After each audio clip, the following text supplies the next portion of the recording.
शुरू करा देते लोग जुटते रहे। जी बताओ, बत्ती तो स्पीकर पे बैठे हैं तैयार हो दोनों लोग।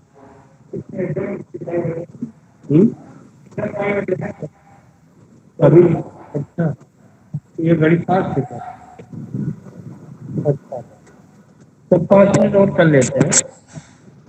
हाँ हाँ, ये ठीक सर, जुड़ जाने दीजिए।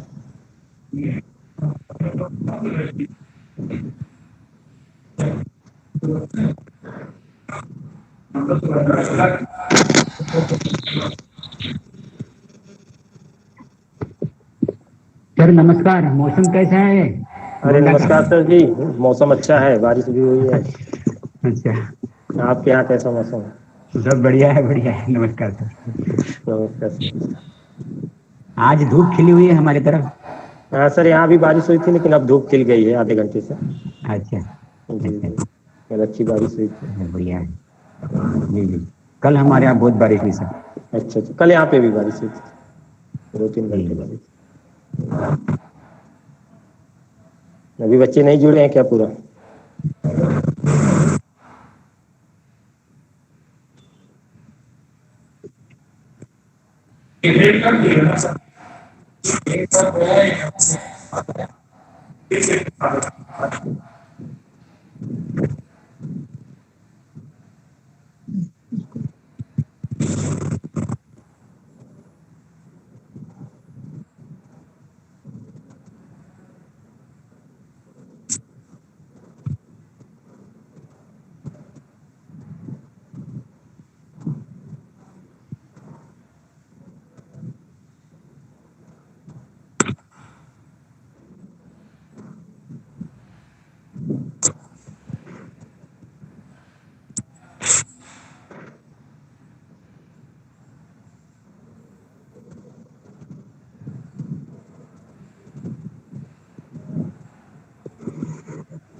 ये संख्या 45 हो गई है संतोष जी, 45 45 हो गई है। 40 वो है, 4-5 ये हम लोग हैं। शुरू कराए।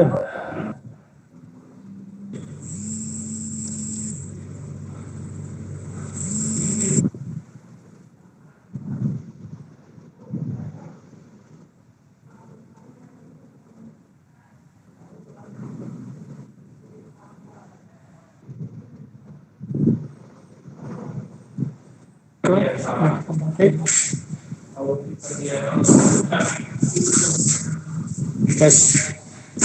Welcome to both respected speakers of our thanks sir. SCPM group of colleges and Ayurvedic Medical College of Gonda. जी जी sir. Welcome, sir. Namaskar. Welcome. Thanks sir, thanks sir. Sir. Honorable Chairman Dr. O.N. Pandey, sir. जी जी। Most respected Managing Director Srimati Alka Pandey, Madam. Respected Director Sri Ajitab Dubey, sir. And respected Administrator Sri Dheeraj Dubey, sir. Dear colleagues and lovely students, it is my pleasure that our institution, SCPM Ayurvedic Medical College, is going to organize 7th virtual conference today from 2:30 p.m. And today, two speakers is going to lecture. Number first, Dr. Anil Kumar Singh, Professor, Kaj Chikitsa Department, Shivalik Ayurvedic Medical College, Azamgarh, UP. The topic of Professor Anil Singh is Manas Rog, psychiatric disorder and its management with Ayurveda. Second topic is yoga and its importance in present scenario by the Professor Abhay Kadu. Both speakers are my colleague. It's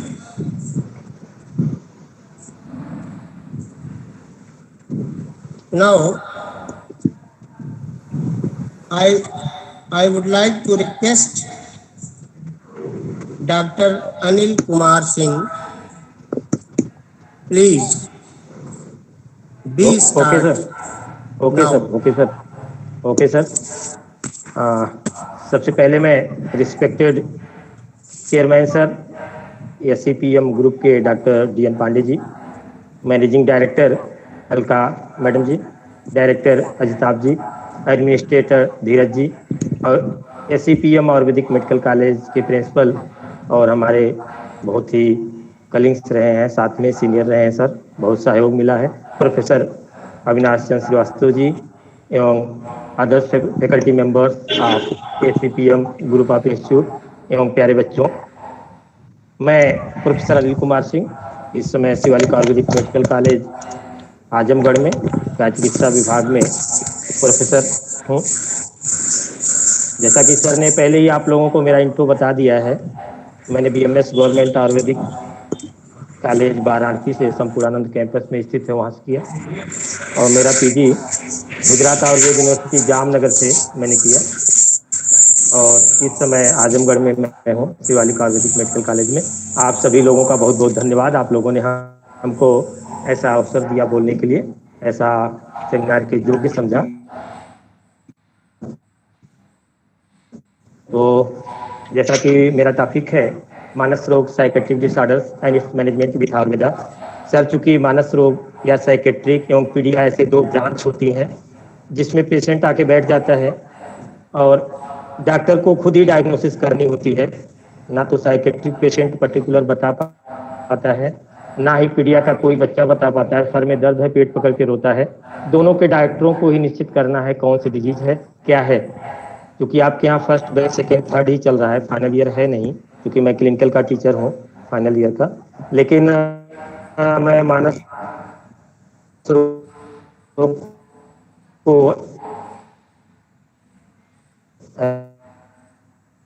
ऐसा बच्चों को बताना चाहूँगा, बच्चे अधिकतर पढ़ चुके होंगे, मानस रोग के बारे में पदार्थ विज्ञान में है, चरक पूर्वार्ध में है, वो उत्तरार्ध में है, लेकिन फाइनल ईयर तक बच्चे जान नहीं पाते हैं कि मानस रोग है क्या।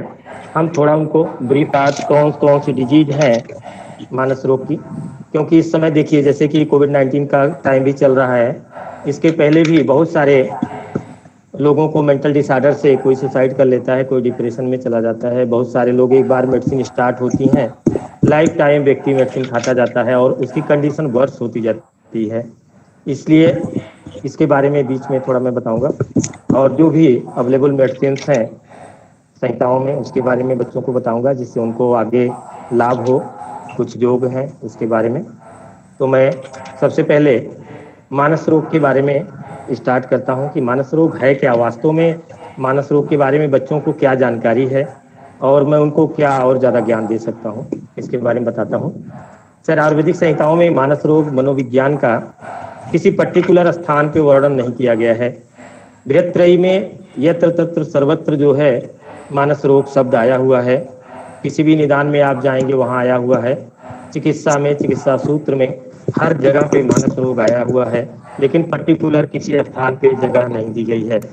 पहले का चिकित्सा के 4 पेपर हुआ करते थे। 4th पेपर में हाफ पार्ट में वात व्याधि और हाफ पार्ट में मानस रोग रसायन बाधिकरण होता था, लेकिन CCIM ने पिछले 5-6 सालों में काय चिकित्सा के सिलेबस को तोड़ मड़ोड़ करके और कम करता गया। सिलेबस तो कम नहीं हुआ, पेपर कम होते गए।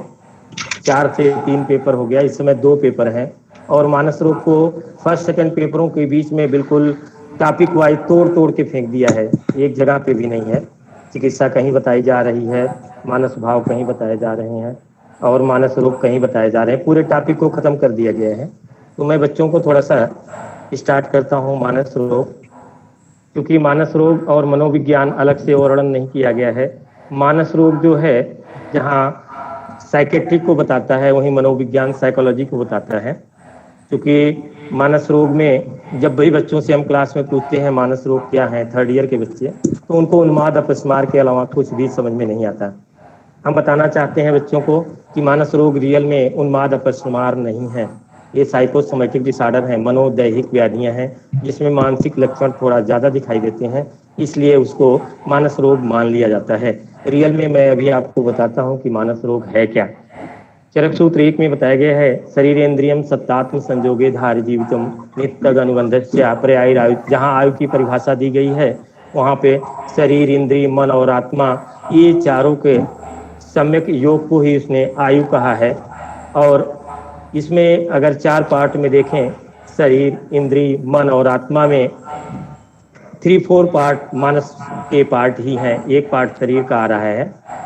इसमें इन चारों के इक्विलिब्रियम के बाद ही व्यक्ति स्वस्थ या उसकी आयु लंबी हो सकती है। बच्चों को हमेशा ये उत्कंठा बनी रहती है कि मानस रोग क्या है। तो हम शुरू करते हैं पहले व्याधियों के बारे में बताने की कि व्याधियां कितने प्रकार की होती हैं।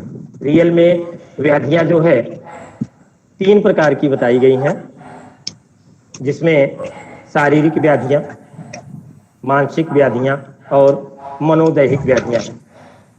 शरीर सत्व संगकम च व्याधि नाम आश्रय मता तथा सुखा नाम।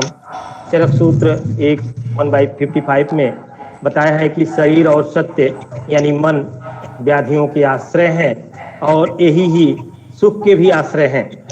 इस पे चक्रपाणी ने कमेंट्री की है कि रियल में शारीरिक व्याधियां क्या हैं और मानसिक व्याधियां क्या हैं।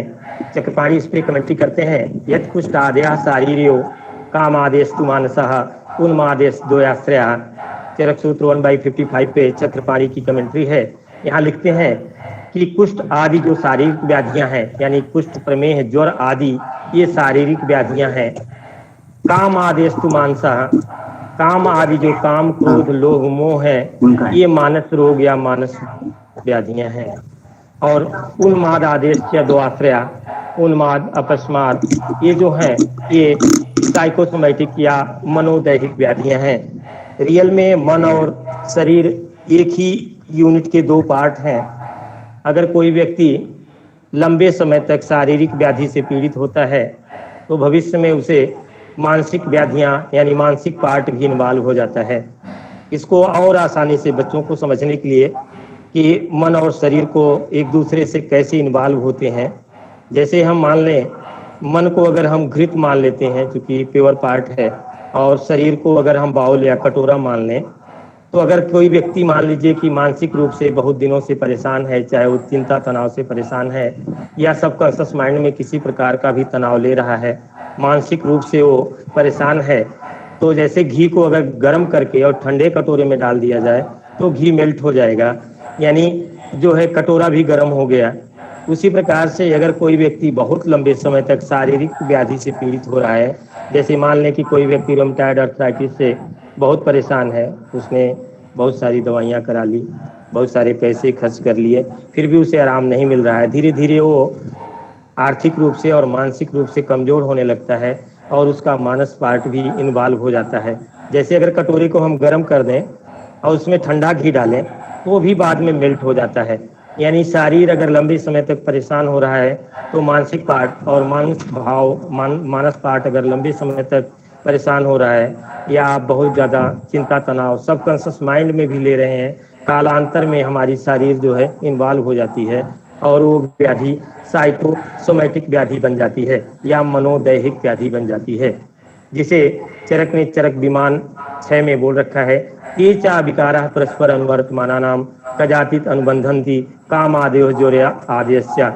लिखे हैं कि ये व्याधियां लंबे समय तक जब रहती हैं तो शारीरिक व्याधियां मानसिक व्याधियों में और मानसिक व्याधियां शारीरिक व्याधियों में अनुवर्तित हो जाती हैं, अर्थात एक दूसरे में मिल जाती हैं और साइकोसोमैटिक डिसऑर्डर्स बन जाती हैं। अब हम सबसे पहले मानसिक विकार कौन कौन से हैं इनके बारे में बताएंगे। रजस तमस्या मनसो दोषो तयोर विकारा काम क्रोध लोभ मोह ईर्ष्या मान मद शोक चिंता या चित्तोद्वेग भय हर्षादया।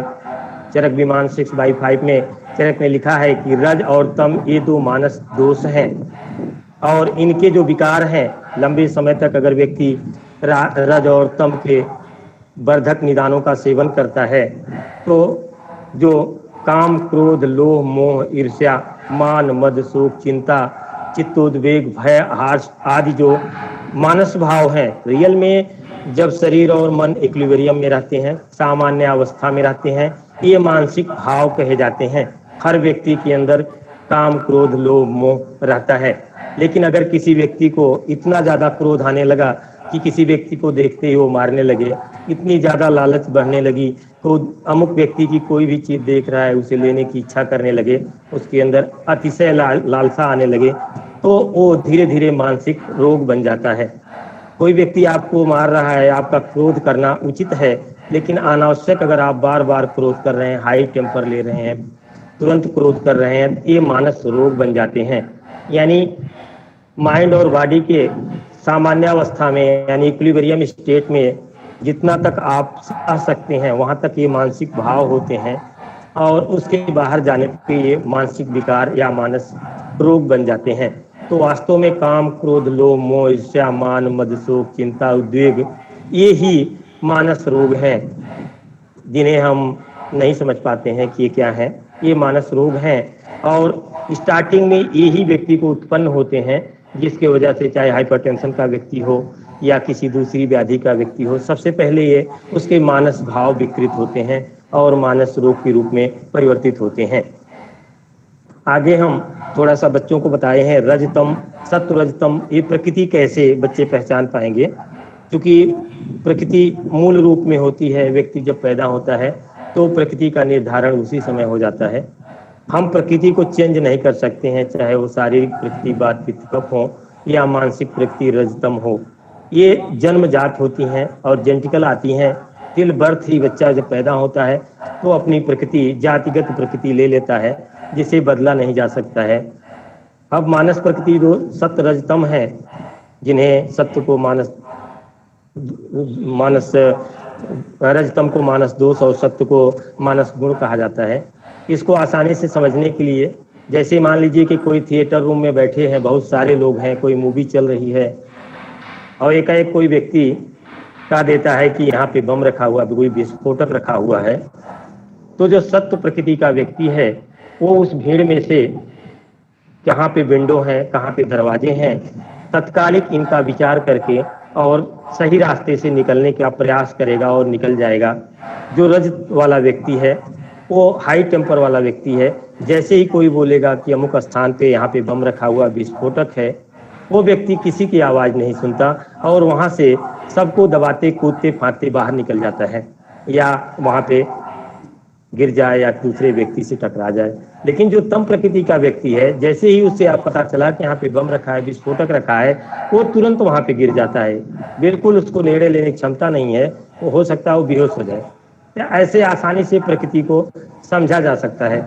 इसी प्रकार शारीरिक प्रकृति में जैसे किसी के सामने लाके हम मिठाई रख दें, साथ में समोसे भी रख दिए, तीखी और मीठी चीजें दोनों रख दें, जो सबसे पहले बिना बताए व्यक्ति उठा रहा है, जान लीजिए वो उसकी प्रकृति है।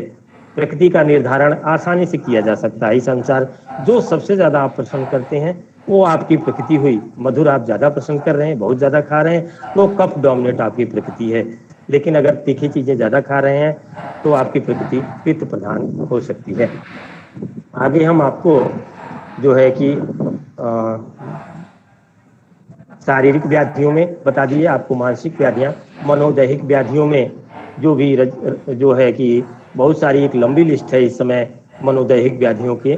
साइकोसोमैटिक डिसऑर्डर की ट्रीटमेंट मॉडर्न वाले भी जैसे ही ट्रीटमेंट स्टार्ट करते हैं, कोई ना कोई एक आपको ट्रैंक्विलाइजर लगा देते हैं, चाहे वो सेडेटिव के रूप में हो और ट्रैंक्विलाइजर के रूप में हो।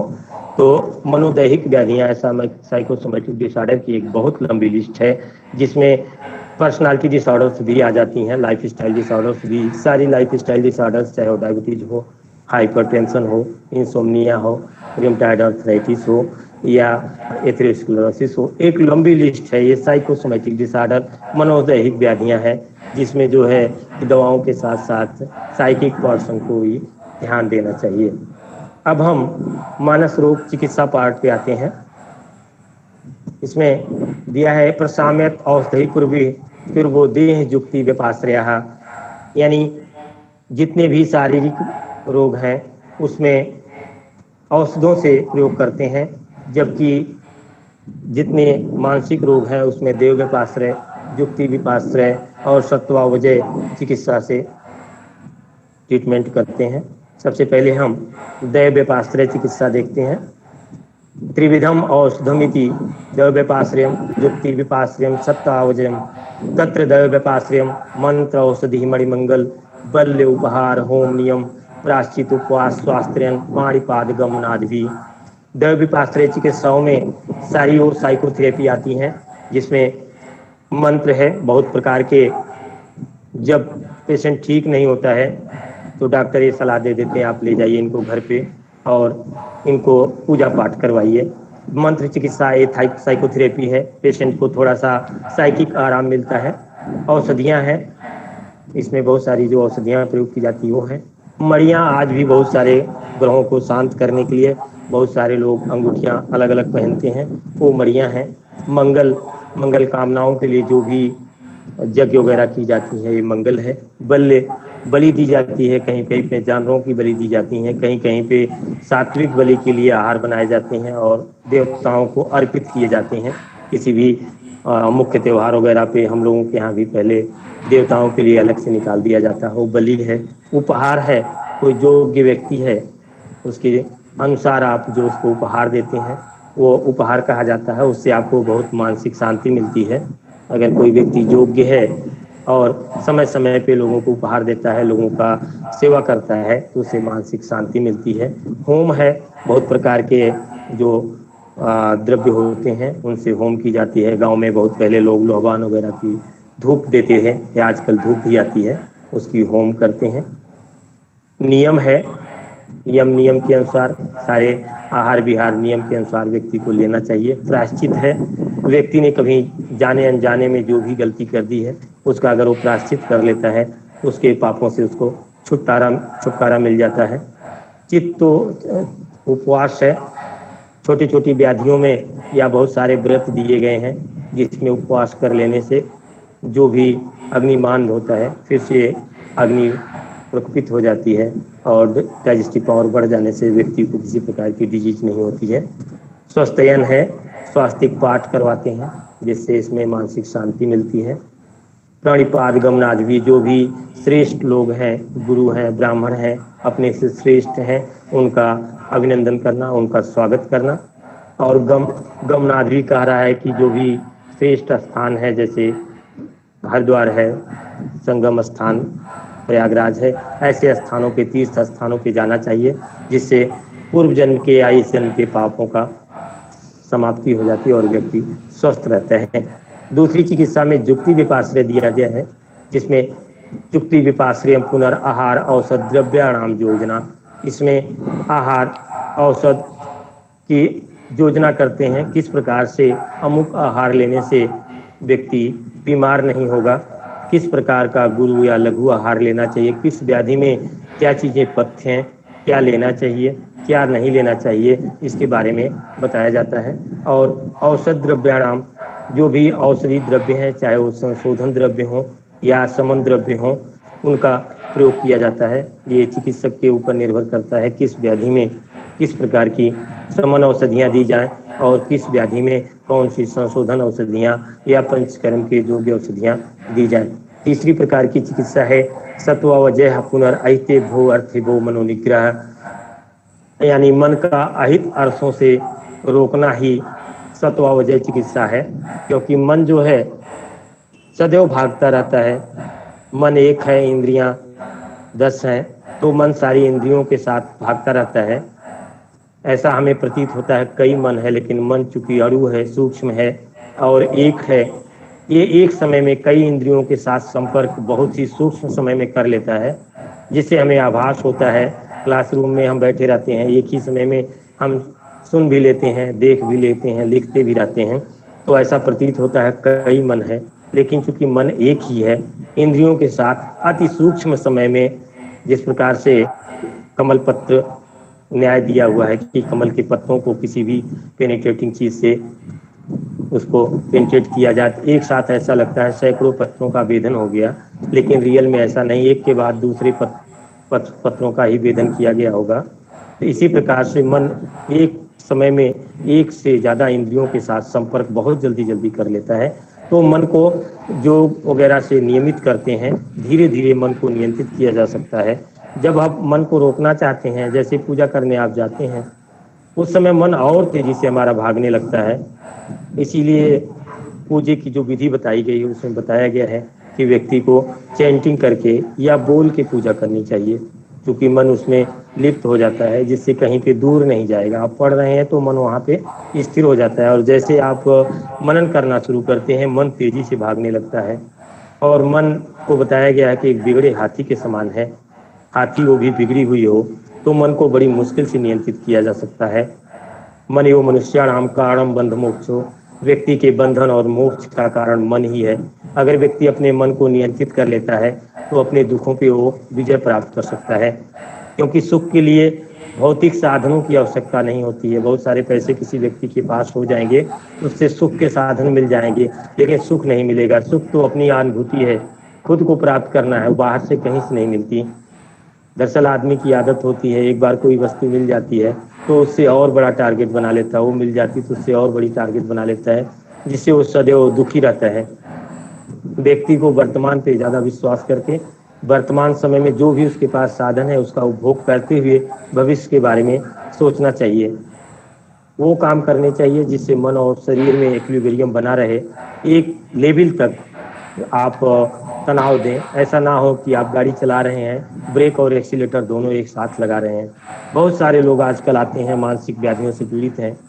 मैंने अपनी एक क्लिनिक भी खोल रखी है, सृष्टि आयुर्वेदा करके, करतारपुर में है, आजमगढ़ में ही, जहाँ बहुत सारे ऐसे लोग आते हैं, चाहे वो शुगर के व्यक्ति हों, चाहे हाइपरटेंशन के, लेकिन जब उनकी हिस्ट्री ली जाए तो कहीं ना कहीं सबकॉन्शियस माइंड में स्ट्रेस स्ट्रेन पड़ा हुआ है, चाहे वो आर्थिक रूप से हो, पारिवारिक रूप से हो, सामाजिक रूप से हो। तनाव के लिए कुछ भी हो सकता है, लेकिन इसको आसानी वे में सॉल्व करने के लिए आपका जो नियरेस्ट हो, वो आपकी वाइफ हो सकती है, फ्रेंड हो सकते हैं, घर का कोई भी व्यक्ति हो सकता है, जो कि जिसको आप अपनी गूढ़ बातों को, अपनी विपरीत परिस्थितियों को बता सकते हो, क्योंकि छोटी छोटी चीज़ें अगर आप मन में रखते हैं तो वो लंबे समय में मैग्नीफाई होकर बहुत बड़ी बन जाती हैं। इसीलिए लिखा है कि छोटे छोटे अरमानों के टुकड़े नहीं बनाने चाहिए, अरमानों के कब्रिस्तान नहीं बनाने चाहिए। अगर बच्चा टॉफ़ी मांग रहा है तो टॉफ़ी जरूर दें, ऐसा नहीं कि अगर वो कह रहा है कि हमको हवाई जहाज़ चाहिए तो हम हवाई जहाज़ देंगे, लेकिन जो चीज़ें देने लायक हैं या जो भी आपको छोटे छोटे जिनसे आपको खुशियाँ मिलती हैं, परिवार को मिलती हैं, वो छोटी छोटी चीज़ें करते रहना चाहिए। क्योंकि अगर लंबे समय तक आप छोटी छोटी चीज़ों को नहीं करते हैं तो सबकॉन्शियस माइंड में बैठी रहती हैं और धीरे धीरे वो एक मैग्नीफाई हो करके बहुत बड़ी चीज़ बन जाती हैं जो आपको कालांतर में परेशान करती हैं। आगे चिकित्सा में द्रव्यभूत और अद्रव्यभूत चिकित्सा का विवरण किया गया है। सबसे पहले हम अद्रव्यभूत चिकित्सा बताते हैं। वो चिकित्सा मानसिक रोग की जिसमें द्रव्यों का प्रयोग नहीं किया जाता है, बल्कि उनको उपायों के द्वारा, युक्ति के द्वारा ट्रीटमेंट किया जाता है। जैसे भय दर्शन है, बहुत सारे उन्माद के पेशेंट आते हैं, उनको डर से ठीक किया जाता है कि वो अमुक व्यक्ति आपको मार देगा, आपको मारा जा सकता है। बद बंधन वगैरह बहुत सारी, विस्मापन दिया हुआ आश्चर्यचकित उत्पन्न कर देना, व्यक्ति को एकाएक की जो व्यक्ति का लाश हुआ है वो एकाएक मिल जाए। मानस रोगों में एक जगह और दिया है, मानस रोग उत्पन्न होने का बहुत बड़ा कारण लाभा लाभा अनिष्टस्य उपजायते, यानी जो लाभकर चीज़ें हैं उनका ना मिलना और जो अनिष्टकर चीज़ें हैं उनका उत्पन्न हो जाना।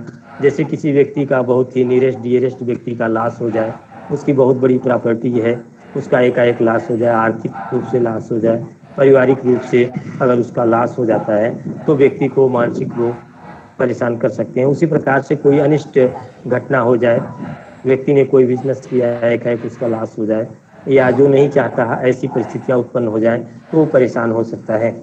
आगे इसमें विस्मापन है, यानी व्यक्ति को आश्चर्यचकित कर देना। विस्मारण है, जिस वस्तु या व्यक्ति से आदमी ज़्यादा परेशान है उसे विस्मारण करा देना, किसी दूसरे वस्तु में भुला देना या बहका देना। जैसे छोटा बच्चा होता, मैं यही चीज़ लूँगा, और उसे फिर से उसका मूड परिवर्तित करके दूसरी वस्तु की तरफ कर दिया जाता है। उसी प्रकार से जो मानसिक रोगी है उसे भी जिस व्यक्ति के बारे में, जिस वस्तु के बारे में वो बार बार बोल रहा है, उससे उसका मन विचलित कर देना है।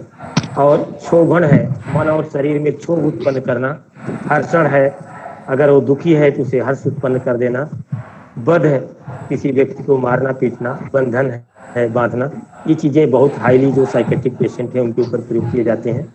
एक और दिया है प्रतिद्वंद चिकित्सा, यानी काम को क्रोध से, कामम क्रोधम जयेत, क्रोधम कामम, काम को क्रोध से जीतते हैं और क्रोध को काम से, शोक को हर्ष से और हर्ष को शोक से जीत सकते हैं। इसे प्रतिद्वंद चिकित्सा कहते हैं, यानी व्यक्ति में विपरीत चिकित्सा करते हैं, इससे व्यक्ति को आराम मिलता है। अब आगे हम द्रव्यभूत चिकित्सा देखते हैं, जिसमें औषधियों का प्रयोग किया जाता है। मानस रोगों की चिकित्सा में चिकित्सा स्थान एक में मेद रसायन के बारे में चरक ने वर्णन किया है। मंडोपणया सुरसाफरज्या क्षीरेण मधुचूर्णम रसो गुड़स्या समूल पुष्पा कलका प्रयोज्या खल पुष्पी, यानी मंडोपणी का सुरस मधु मिला के पीना चाहिए, मुलेठी का चूर्ण दूध के साथ देना चाहिए और गुड़ची सुरस का प्रयोग करना चाहिए। आजकल गुड़ची का कोविड-19 के समय गुड़ची की बहुत सारी डिमांड बढ़ गई है। चारों तरफ मैं देखता हूँ लेमैन जो पढ़े लिखे नहीं वो भी बेचारे पेड़ों से गुड़ची के कांड को तोड़ते नजर आते हैं। शंखपुष्पी पंचांग का सेवन करना चाहिए। एकल औषधियों में ब्राह्मी है, अश्वगंधा है, वचा है, ज्योतिषमती है, जटामांसी है, तगर है। जटामांसी और तगर दो ये औषधियाँ बहुत ही श्रेष्ठ हैं। इधर तो नॉर्थ में नहीं मिलता, लेकिन गुजरात वगैरह में मानसी आदि क्वाथ करके मिलता है और यहाँ पे जटामांसी मिल जाती है। जटामांसी बहुत ही जो व्यक्ति को नॉर्मलाइज करती हैं, जैसे ब्राह्मी है, ब्राह्मी बटी है, सारस्वतारिष्ट है, इनको देना चाहिए। दूसरी प्रकार का व्यक्ति जो डिप्रेशन का शिकार है, जो व्यक्ति डिप्रेशन के मरीज को आप पहचान सकते हैं, वो अकेले ग्रुप में कभी नहीं रहता, वो हमेशा अकेला होना चाहता है, किसी एकांत स्थान में रहना चाहता है। ऐसे व्यक्ति को जो है जितनी भी बाधिकारक औषधियाँ दी गई हैं, चाहे वो अश्वगंधा हो, कपकच्चू हो, पति हो, इनको देना चाहिए, उससे पेशेंट को बहुत आराम मिलता है। मार्केट में सारस्वत चूर्ण, मेध रसायन, अश्वगंधादि चूर्ण आदि उपलब्ध हैं। सारस्वतारिष्ट, अश्वगंधारिष्ट, शंखपुष्पी सिरप, मेंटेड सिरप ये उपलब्ध हैं। कल्याणक घृत, महाकल्याणक घृत, ब्राह्मी घृत, महापैशासिक घृत, महातिक्त घृत, पुराण घृत, सिद्धार्थक घृत, च्यूनी घृत, मिश्रक स्नेह आदि उपलब्ध हैं।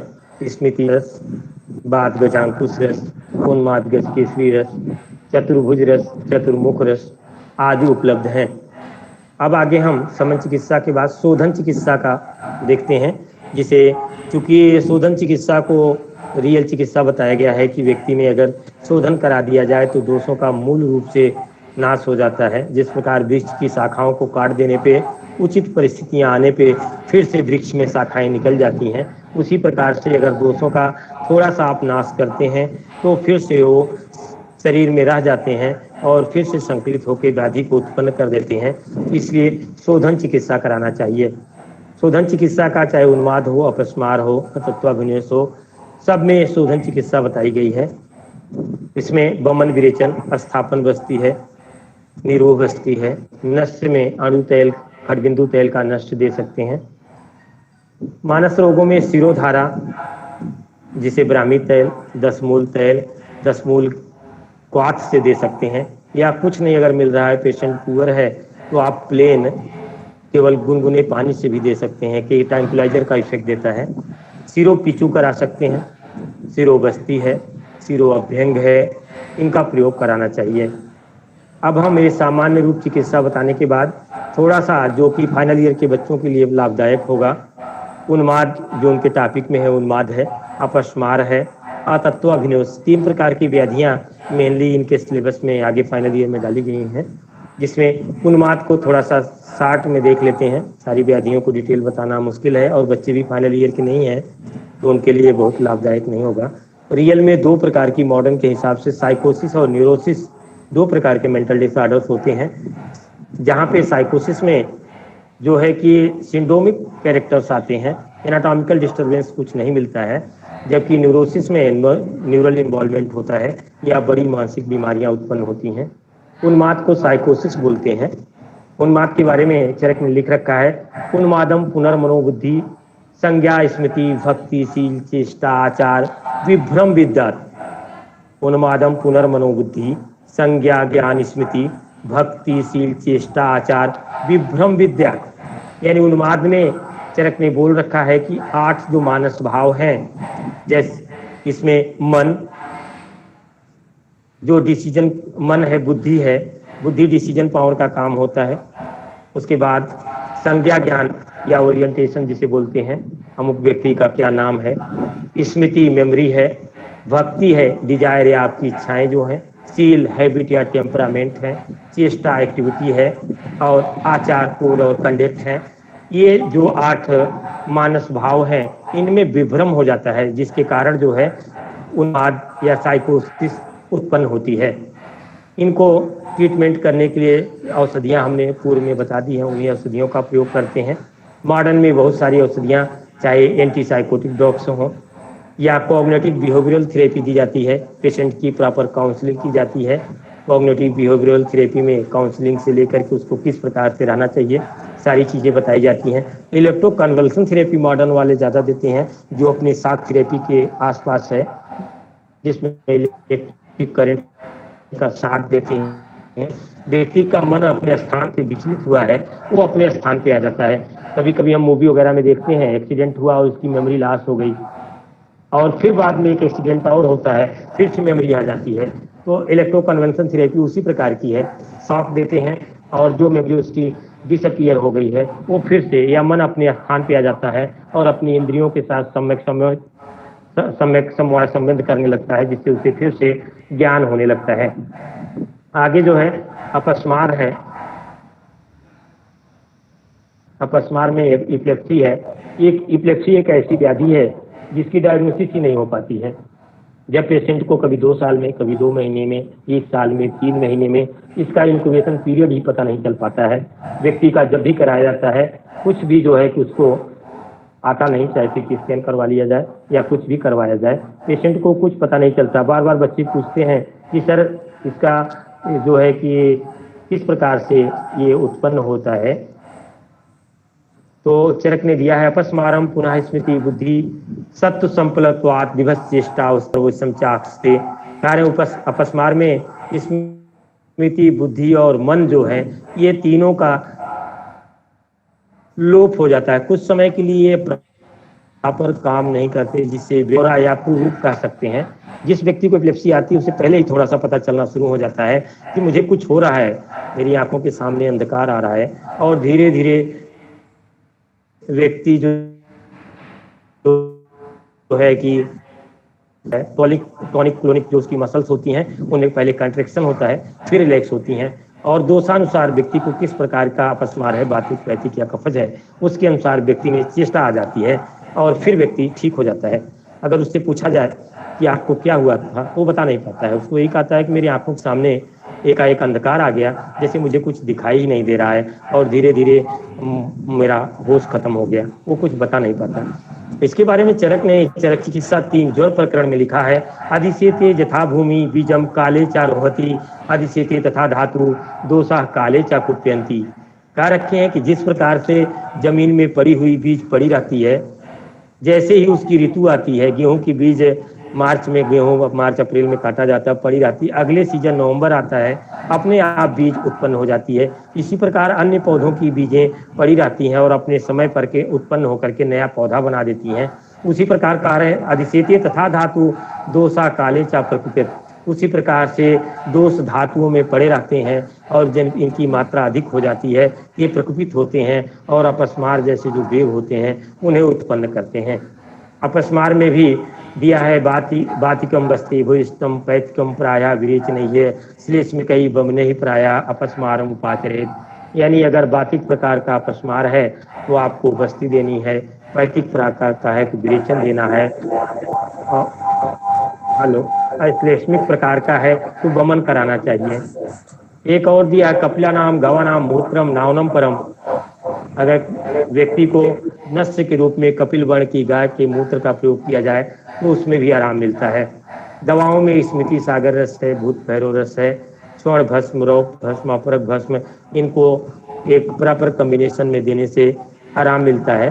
ब्राह्मी घृत दिया जाता है, कल्याणक महाकल्याणक घृत दिए जाते हैं। मॉडर्न में कार्बामेजापिन है, कोलेजेपाम है, फिंटोइन का प्रयोग ज़्यादा किया जाता है, इंजेक्शन के फार्म में भी आते हैं। वल्प्रोइक एसिड है, इसका भी प्रयोग बहुत ज़्यादा किया जाता है। फिनोबर्बिरेट है, इनका प्रयोग किया जाता है। अब हम तीसरी प्रकार की व्याधि जो कि बच्चों के सिलेबस में अतत्वाभिनिवेश ऑब्सेसिव कंपल्सिव डिसऑर्डर है। व्यक्ति बार बार जो चीज़ें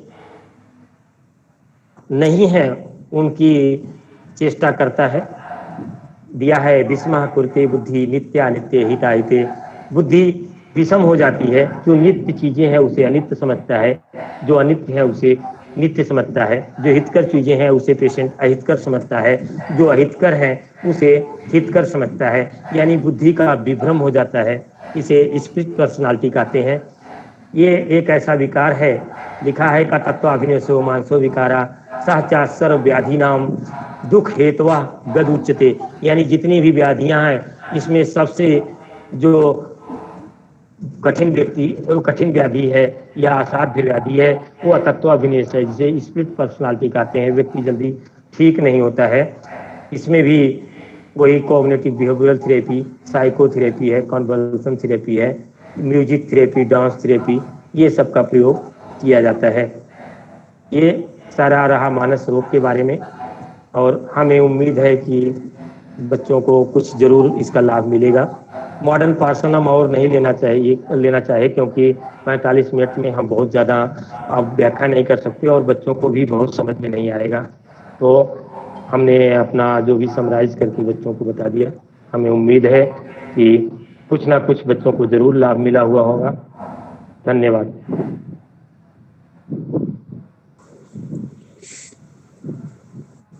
thank you so much doctor Anil Kumar Singh. Thanks sir. बहुत ही लाजवाब, बहुत ही उपयोगी। जी सर। हमने बहुत मानस हो आपकी गया तो 8 डिलीवरी रही। हाँ, कुछ कह रहे थे। बस सर मैं ये कह रहा हूँ कि हमारे चेयरमैन सर आके बैठे हुए हैं और हमने उनसे बोला कि हम 1 घंटे थोड़ा बिजी हैं, तो हम अच्छा आप लोगों अच्छा। से थोड़ा सा अब लेक्चर छोड़ना चाहते हैं सर सारी से। हाँ श्योर, चेयरमैन साहब को मेरा नमस्कार कहिएगा। Thanks sir. जैसे ही मैंने लेक्चर अगर शुरू किया सामने। था आ गए थे, तो इसलिए जी। मैंने कहा कि थोड़ा मेरा लेक्चर है, 1 घंटे बाद लेता हाँ हूँ। हाँ हाँ हाँ, बहुत अच्छा तो है। और थैंक बहुत सर। धन्यवाद कहिएगा उनको मेरा। ठीक आपको सर, बहुत थैंक सर। धन्यवाद। चेयरमैन साहब को ठीक, बहुत धन्यवाद। उनके सौजन्य से थैंक्स सर आपने हमें आपको। समय दिया। तो हमारे थैंक जो आपके ही ठीक सर बच्चे आप। हैं उनको बड़ा ही जी जी जी लाभ जी पहुंचा सर, होगा, निश्चित रूप से बहुत जी अच्छा जी। लाभ हुआ होगा। हमारे सर हमने बच्चों को ने एक चीज जरूर सीखी होगी कि किस तरीके से आयुर्वेद में जो साइकेट्रिक डिसऑर्डर्स है उसको समराइज वे में आपने जिस तरीके से समझाया है, उन डिजीज का, उन रोगों का नाम लिया है, हमारे बच्चे उससे निश्चित रूप से वाकिफ हुए हैं।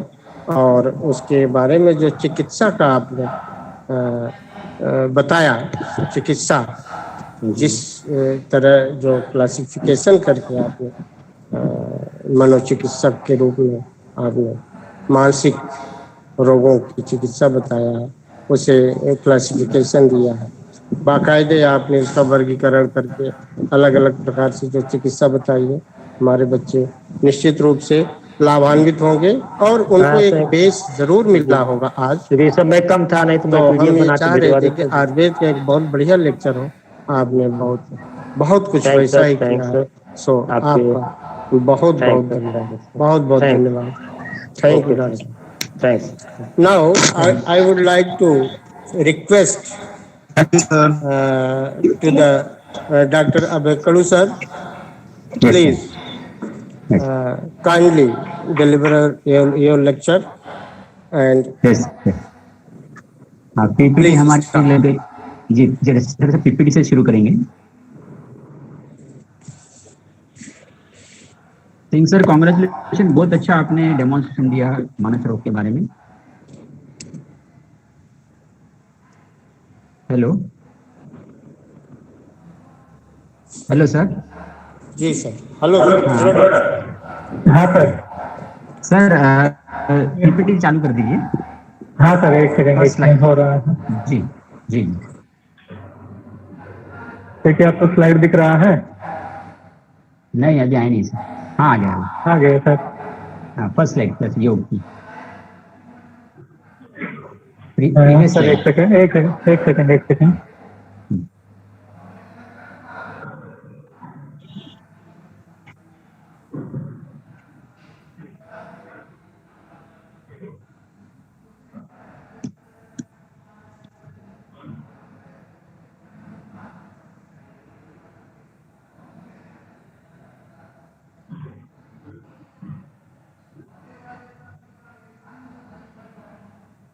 सर स्लाइड तो शेयर हो रहा है आगे हो रही है। और आगे हाँ, शेयर हो रहा है। नहीं, पीछे एकदम स्टार्टिंग से, योग से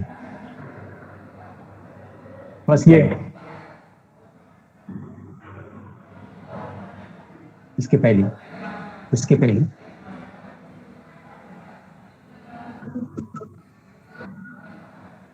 गुरु ब्रह्मा से शुरू कर दीजिए sir. Right, thank you sir. गुरुर् ब्रह्मा गुरुर्विष्णु गुरुर्देवो महेश्वरा, गुरु साक्षात परब्रह्मा तस्मै श्री गुरुवे नमः। जय गुरुदेव। स्वामी जनार्दन महाराज की जय। A hearty welcome to our respected chairman sir, respected Alka madam, director Ajitab sir, respected principal sir Avinash sir, administrative Dheeraj sir. Namaskar to all my dear students, teachers, Singh sir and my colleagues. Myself Dr. Abhay Kadu, Professor and HODA of Rashashastra and Vaishya Kalpana, SCPM Ayurvedic Medical College Gonda. Dear students, next slide please. Dear students, I am here to present you a 7th virtual conference on योग and its importance in present scenario. योग को हम संक्षिप्त रूप में प्रस्तुत करने का यह मेरा छोटा सा प्रयास है। एक मिनट सर, ये सामने होगी slide, third slide, third.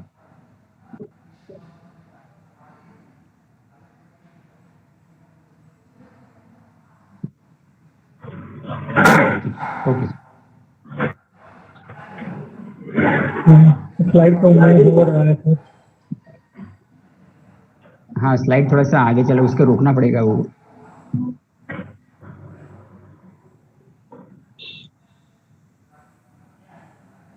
Slide अगर रुक जाए तो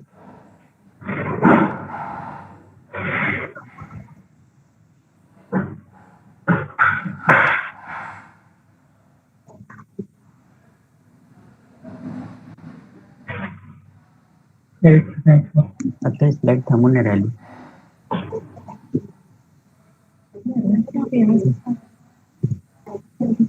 स्लाइड शो में शुरू करिए सर उसको। स्लाइड शो ना करे बस सर। ठीक है, हाँ स्लाइड शो में करिए तो फिर वो बराबर रुकेगा, वो नहीं तो आगे चले जाएगी वो। अब तो ये ठीक है ना? हाँ।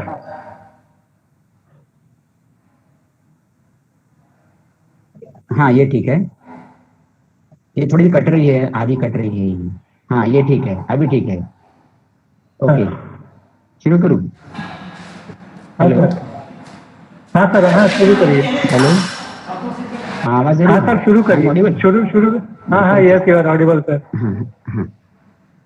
नाउ स्टूडेंट्स, जी okay yes. Now what is yoga? Yoga is derived from a Sanskrit word or dhatu called as yuj. All of you are seeing your screen. Yoga का मतलब है जोड़ना या सम्मिलित करना। The unification of atma that is individual soul with paramatma that is divine soul is yoga. आत्मा का परमात्मा से संयोग ही योग है। तो आप ऐसे सोचते होंगे कि आयुर्वेद के स्टूडेंट को योग और आयुर्वेद के हम पढ़ने वाले विद्यार्थी है तो उसे योग का पढ़ने में क्या अर्थ है? लेकिन योग एवं आयुर्वेद का अटूट संबंध है, समवाय संबंध है, ये पहले से जान लीजिए। इसलिए आयुर्वेद के विद्यार्थियों को योग सीखना अनिवार्य है। योग आयुर्वेद का आध्यात्मिक पहलू है। ध्यान से सुनिए, योग आयुर्वेद का आध्यात्मिक पहलू है। Yoga is a spiritual side of Ayurveda एवं आयुर्वेद योग का भौतिक पहलू है। Ayurveda is a physical side of yoga. They are the two side of the one coin. एक ही सिक्के के दो पहलू हैं, एक भौतिक है और एक आध्यात्मिक है। इसीलिए आयुर्वेद के विद्यार्थी को भले ही ये स्वस्त्रोत्तर में वर्णन किया है योग का, लेकिन योग का अभ्यास करना प्रत्येक आयुर्वेद के विद्यार्थी को अनिवार्य है। जैसे कि अभी सिंह सर ने कहा था, मानस रोगों का उपचार यह भी योग द्वारा भी किया जाता है, जिसमें देवी व्यापाश्रय, युक्ति व्यापाश्रय और सत्वावाज्य चिकित्सा बताई गई है। तो युक्ति व्यापाश्रय चिकित्सा ही हम ज्यादातर करते हैं, लेकिन देवी व्यापाश्रय चिकित्सा। नेक्स्ट स्लाइड है सर।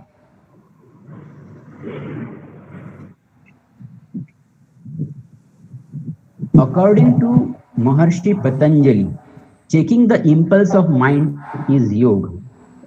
इसकी परिभाषा ऐसी की है, योग चित्तस्य वृत्ति निरोध। बिल्कुल याद कर लीजिए इस श्लोक को, जिंदगी भर आपको इस श्लोक को याद रखना है।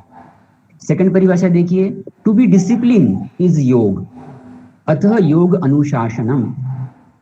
थर्ड डेफिनेशन देखिए, स्किल और art in every action is yoga. In Bhagavad Gita, according to Yogeshwar lord Krishna, योग कर्मसु कौशलम। In short, the unification of physical,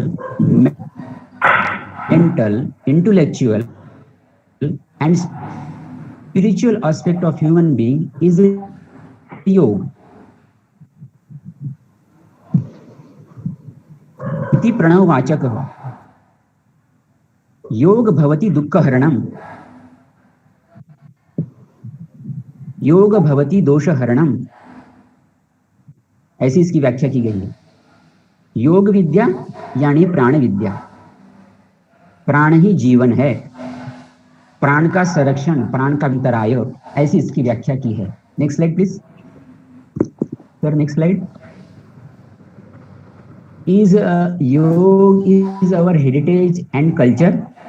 हाँ, यह हमारी संस्कृति और विरासत रही है।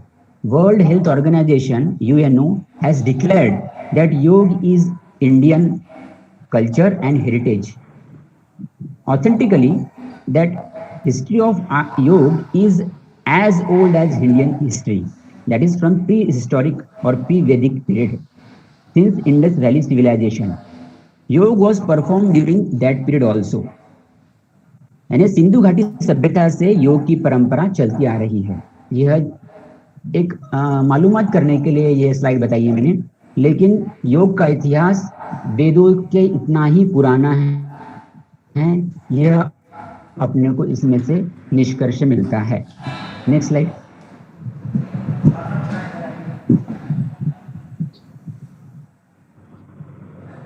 If you study the history of yoga, अगर हम इसका इतिहास देखें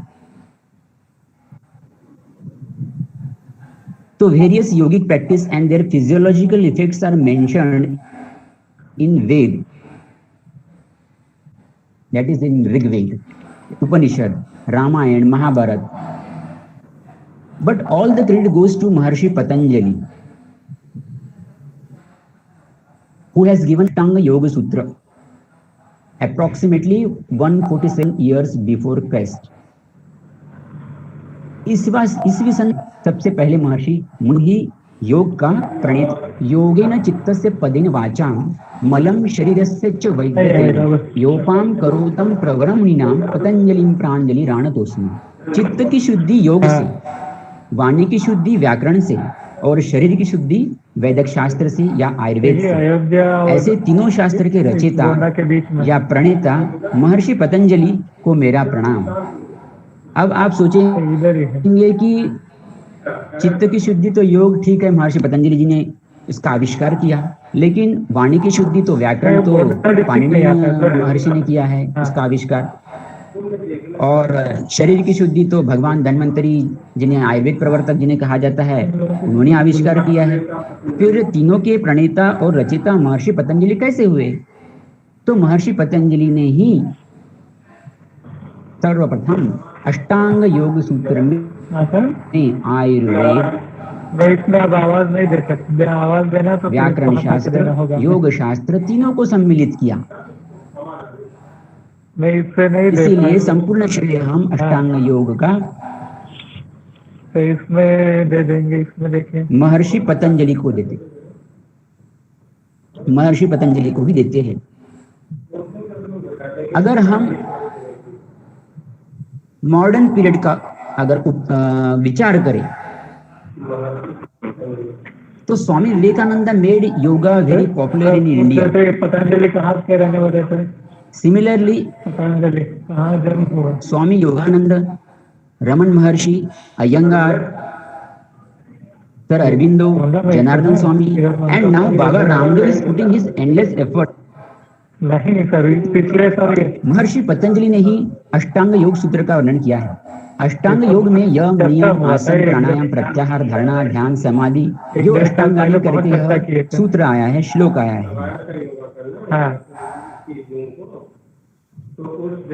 सर अगर नेक्स्ट स्लाइड होती होगी तो प्लीज फॉरवर्ड करिए।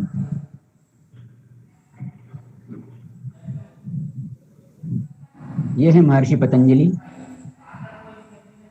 Now we see the elements of yoga. Ashtanga योग इसलिए कहा जाता है क्योंकि इसमें 8 अंग है। जैसा अपना अष्टांग आयुर्वेद है, सेम वैसा ही अष्टांग योग भी है। देखिए दोनों में कितना समांतर है। उसमें अष्टांग आयुर्वेद का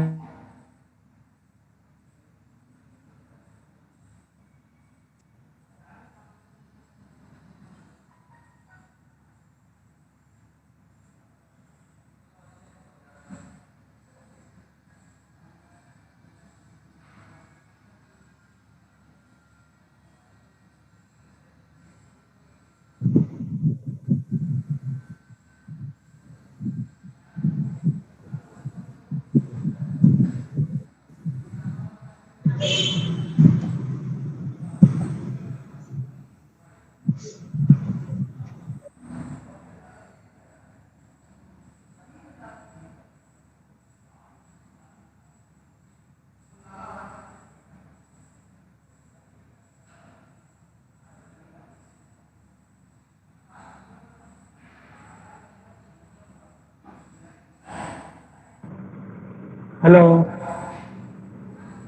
अभय सर, आपकी वॉइस नहीं आ रहा है।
सर आपकी वॉइस, आपकी माइक म्यूट है, उसको अनम्यूट करके बात करिए सर।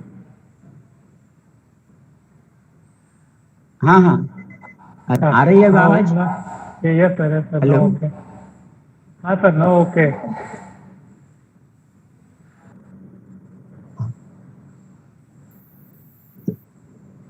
सर यम, हाँ हाँ, ओके ओके। अभी next slide sir. Okay. Next.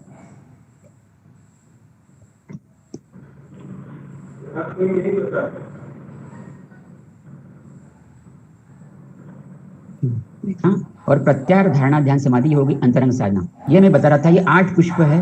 इसके अंदर इन 8 पुष्पों को वर्णन करने वाले महर्षि पतंजलि। Next slide sir.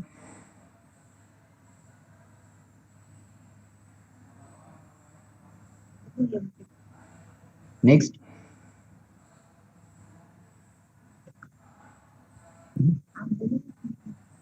अब हम सबसे पहले देखते हैं यम। First element of Ashtanga yoga is what to do.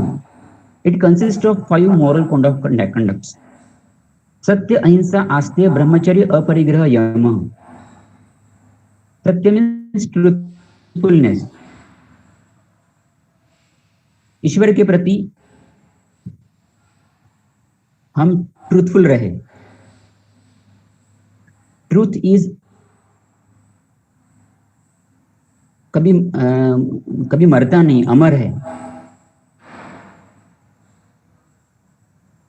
दूसरा है अहिंसा। अहिंसा इज नॉन वायलेंस।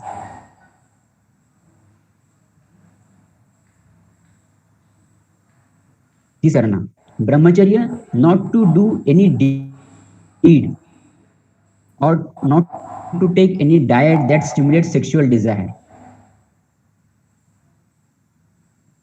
अपने इंद्रियों को यानी शिक्षा योग नहीं करना ही ब्रह्मचर्य है। That's why man should be cheerful, joyful and peaceful with full awareness.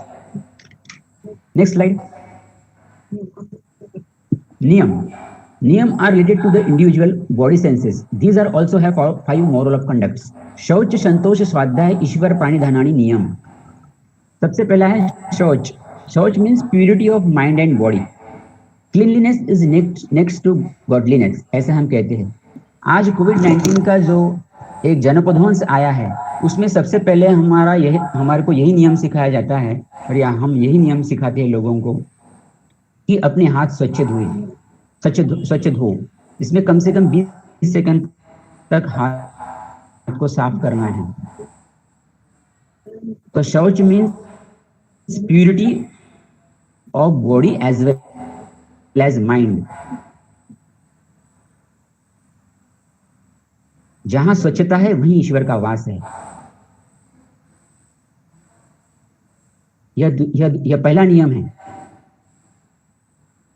Rules है। अष्टांग मालूम है, इनको देखकर ही समझ जाता है कि feeling of satisfaction in all situation is santosh. Developing a feeling of satisfaction in every situation,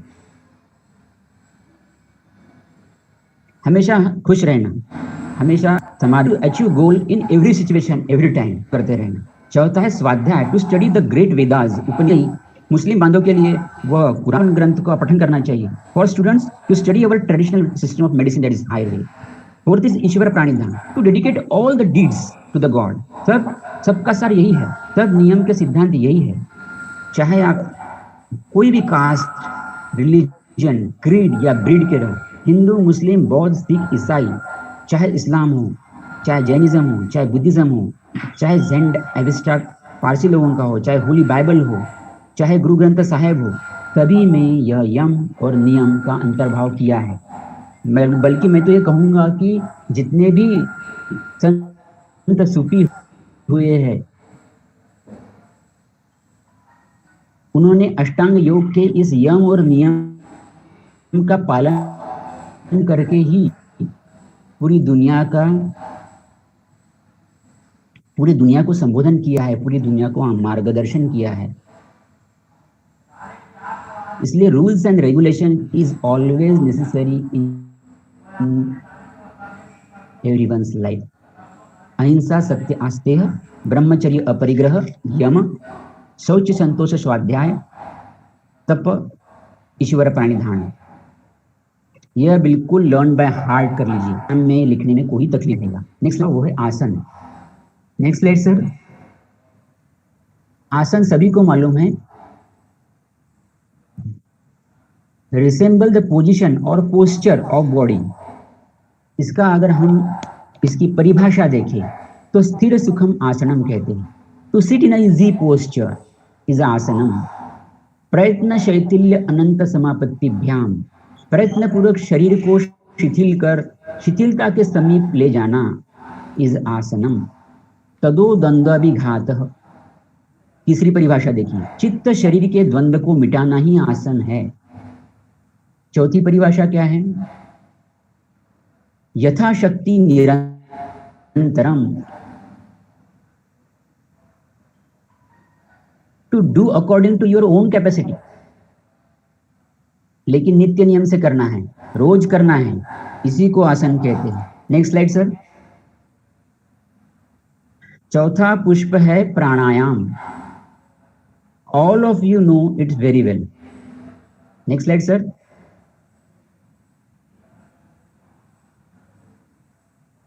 परम तप प्राणायाम।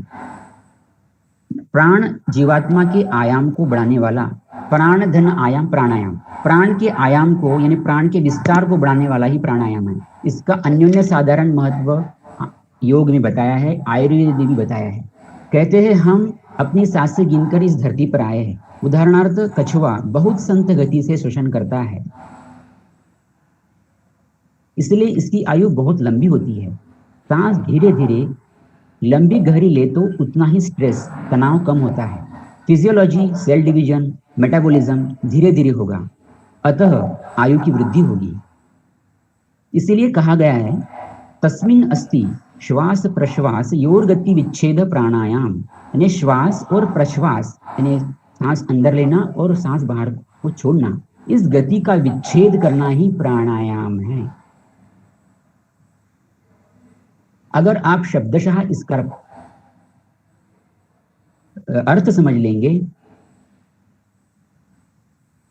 तो आपको बिल्कुल सरलता से यह समझ जाएगा। Pranayama is appropriate control of inhalation and exhalation.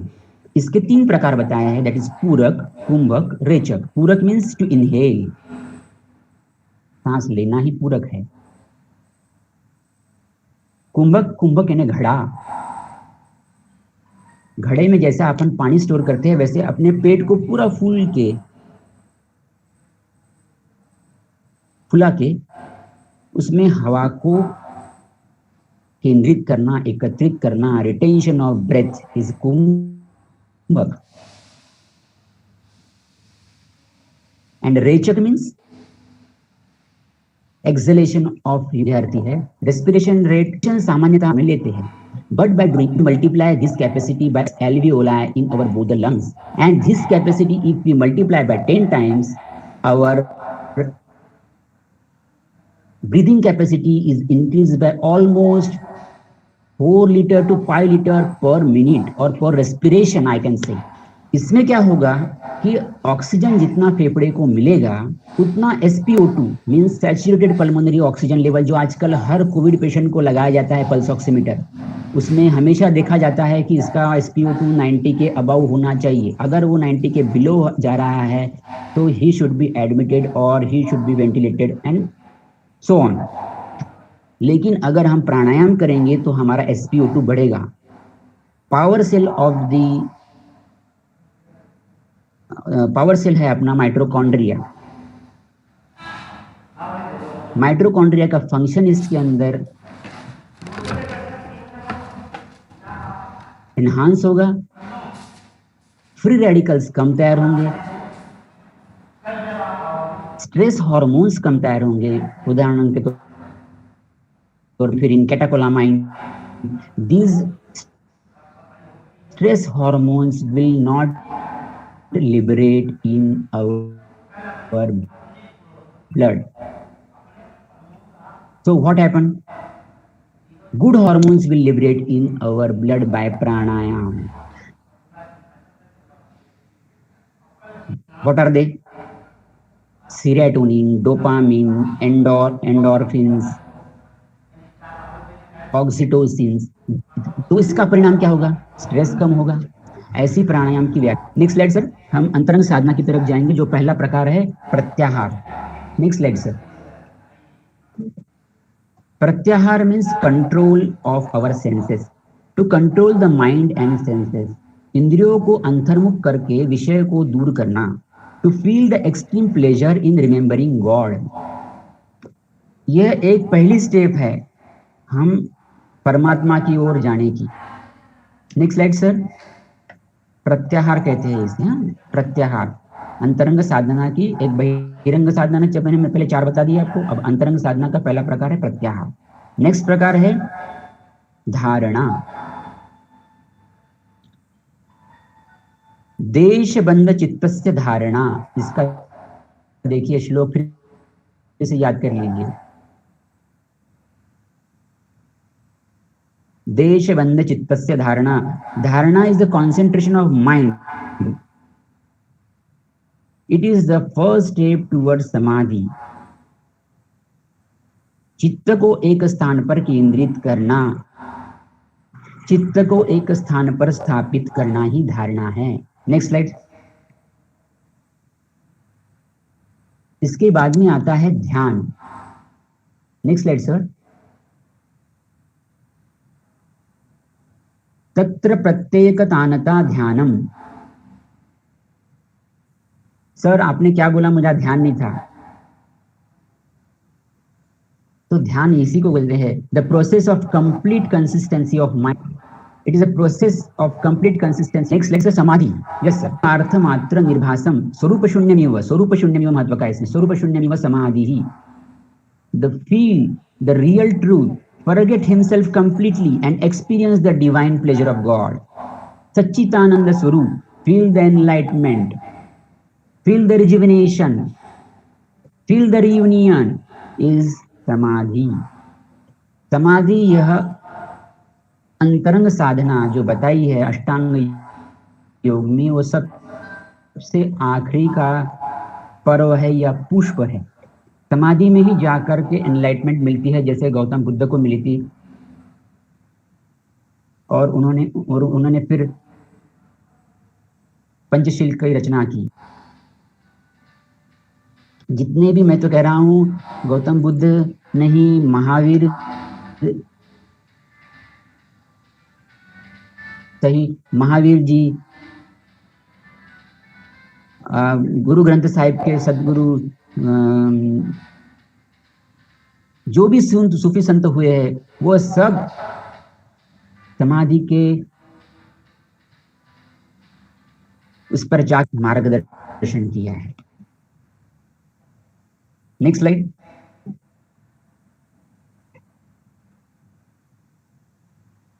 अब हम क्लासिफिकेशन ऑफ आसन्स देखेंगे।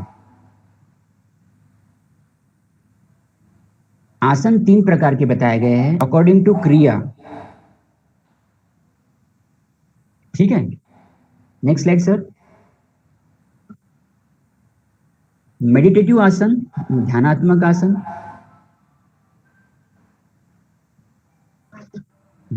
और तीसरा है करेक्टिव आसन। आसन स्वस्तिक आसन, गोमुख आसन, यह ध्यान उपयोगी मकरासन, विश्रामदायक आसन।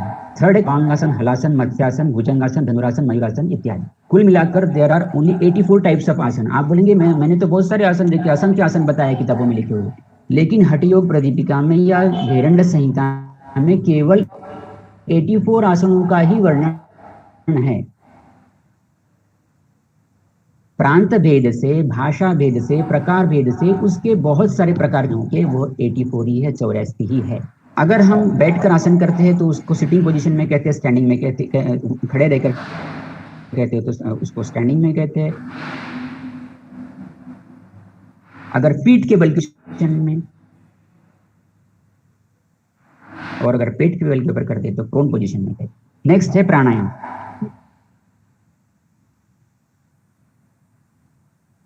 प्राणायाम सूर्य भेदन, उज्जाई, शीत सब जन जानते हैं, जो आजकल हम सोशल मीडिया पे और टीवी पे बहुत बार देखते हैं। उज्जाई है, शीतली है, सदंत है, भस्त्रिका है, शीतकारी। ध्यान, it is Pariyar stage of समाधि। समाधि के पहले ध्यान लगता है, जो मैंने आपको पहले ही बता चुका हूं। According to Patanjali Muni, the concentration of chitta, mind, that is mana, and the process of thinking on any subject or object is a dhyan.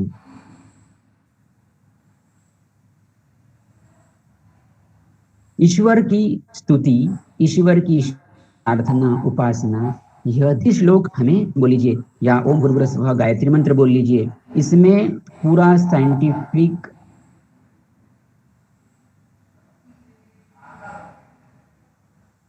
Values added है। दोहराए, ओम भूर्भुवः स्वः। ओम भूर्भुवः स्वः इसका पहला पार्ट है जिसमें अपनों को सांस अंदर लेना है। ओम भूर्भुवः स्वः यानी ये हो गया है पूरक। तस्य वितुर्वरेण्यम यानी उसमें रुकना है। तस्य वितुर्वरेण्यम, सांस को रोकना है। और भर्गो देवस्य धीमहि धियो यो न प्रचोदयात् यानी सांस को छोड़ना है, रेचन करना है, और बाद में फिर से ओम करना है। ओम यानी प्रणव मंत्र। ओम को कूट लगाते हैं हम मंत्र के पहले और बाद में। तो ओम भूर्भुवः स्वः ने सांस ले ली, तस्य वितुर्वरेण्यम ने सांस रोक ली, भर्गो देवस्य धीमहि धियो यो न प्रचोदयात् ने सांस छोड़ दी, और फिर से ओम का जप यानी सांस फिर से अपन ने लेना नहीं है। यानी 1:1:2:1 इसका प्रोपोर्शन है। 1 सेकंड आपको सांस लेना है, 2 सेकंड सांस को रोकना है, 1 सेकंड सांस को रोकना है, और 2 सेकंड में यानी डबल उसकी क्वांटिटी में सांस को छोड़ना है, और 1 सेकंड रुकना है। करते हैं बैंक से तो हमें 120 रुपीज बैंक को देने पड़ते हैं, क्योंकि इंटरेस्ट लगता है। विदाउट इंटरेस्ट तो बैंक हमको लोन देंगी नहीं।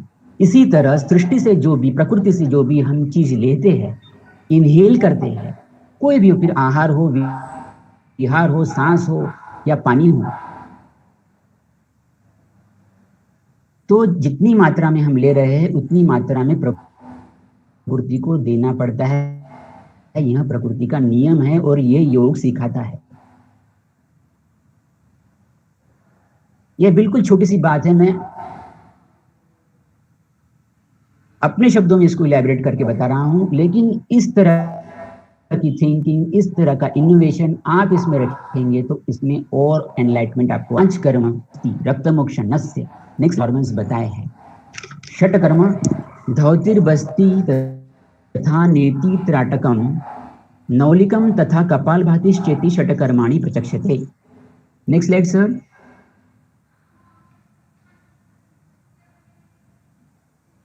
धौती बस्तेति त्राटक नौली कपालभाति यह षटकर्म है।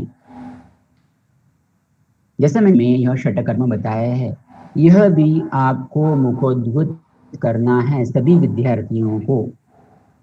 कौन से है एक बार फिर मैं बताता हूँ। धावती, बस्ती, नेति, त्राटक, नौली, कपालभाति। अब आप बोलेंगे कपालभाति तो आपने प्राणायाम में बताया था, फिर यहाँ से कपालभाति बता रहे, तो कपालभाति का इतना महत्व है। बस्ती काय चिकित्सा में बताया है हमारे आयुर्वेद में, और षटकर्म में बस्ती भी बताई है। तो षटकर्म की बस्ती और आयुर्वेद की बस्ती में थोड़ा सा अंतर है, वो मैं आपको सामने बताऊंगा। सबसे पहले हम देखते हैं धौती। Next slide sir. धौती यानी क्या? अपने को उस शब्द से ही उसका अर्थ ले लीजिए। धौती यानी धोना। हम कपड़े धोते हैं, बस कपड़े को निगलना है। यह आमाशय और अन्य वस्त्र की शुद्धि के लिए किया जाता है। इससे समान वायु एवं उदान वायु प्राकृत होता है। क्लेदक कफ, अब याद करिए, आमाशय का ऊपरी हिस्सा क्लेदक कफ, क्लेदक कफ की शुद्धि होती है।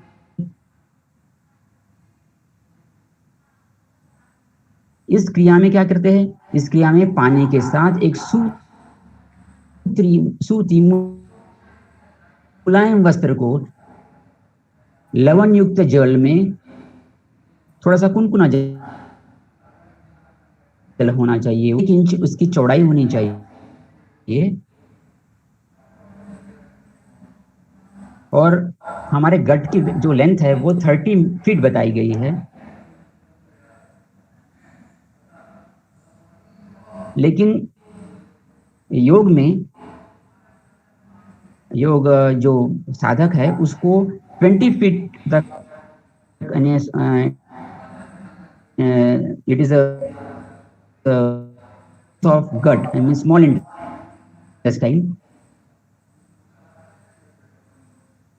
वो 20 फीट होती है। तो 20 फीट लेने का विधान बताया है। 20 फीट मुलायम सूती वस्त्र लेना है, उसको लवण युक्त कोष्ण जल में उसको डुबोना है, और उसको धीरे धीरे करके, और जब हम धीरे धीरे करके फिर से उस वस्त्र, इससे जो अंदर का जो आमाशय की धोती, वस्त्र धोती और वस्त्र धोती में जो आपको बताया, धोती में फ्लेक्सिबल रबर है, और उसको धीरे धीरे घृत लिप को धीरे धीरे निकला जाता है। यह क्रिया प्रायः खाली पेट की जाती है, प्रातः की जाती है, और इस क्रिया के लिए थोड़ा सा अभ्यास लगता है, इसलिए पहले आसनों का अभ्यास करना आवश्यक है, इसके बाद ही इसका आप प्रयोग करना चाहिए।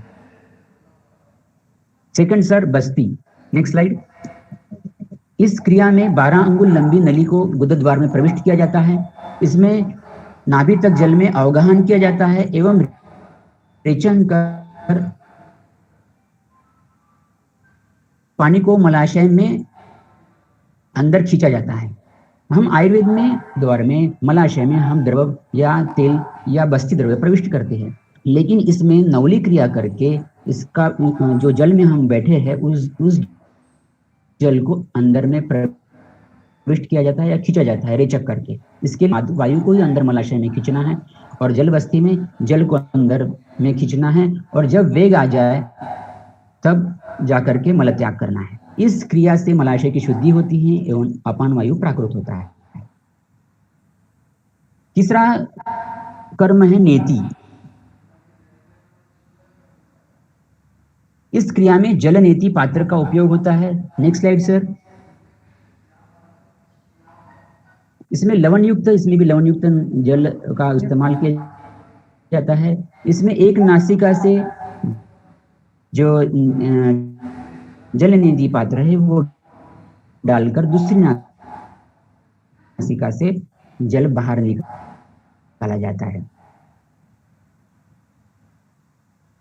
आपने सोशल मीडिया पे या टीवी पे भी कई बार देखा हो,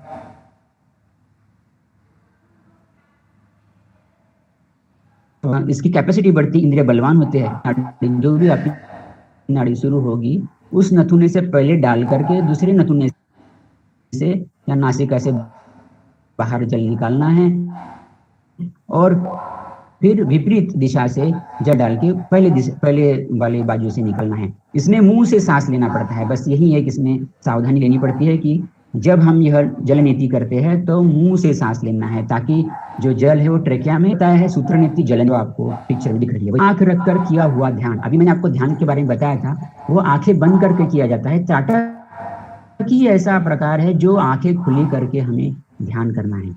इसमें 1.5 से 2 फीट दूरी पर नेत्र को एक ही नेत्र के लेवल पे एक किसी वस्तु पे, चाहे वो दीपक हो, चाहे आप पेपर पे छोटा सा सर्कल बना लीजिए उसके ऊपर ध्यान करिए, चाहे आप किसी इष्ट देव देवता को आप मानते हैं, अल्लाह या जीसस या कोई भी देवता जो आपका इष्ट देवता हो, उस भगवान की प्रतिमा के ऊपर एक शरीर की टकटकी लगाकर एकाग्र रूप से ध्यान लगाना ही त्राटक है। त्राटक में आपको सरल उपाय बताता हूं। अगर मैं आपको दिख रहा हूं तो आपका अंगुष्ठ, आपका दाहिना हाथ सामने कर दीजिए और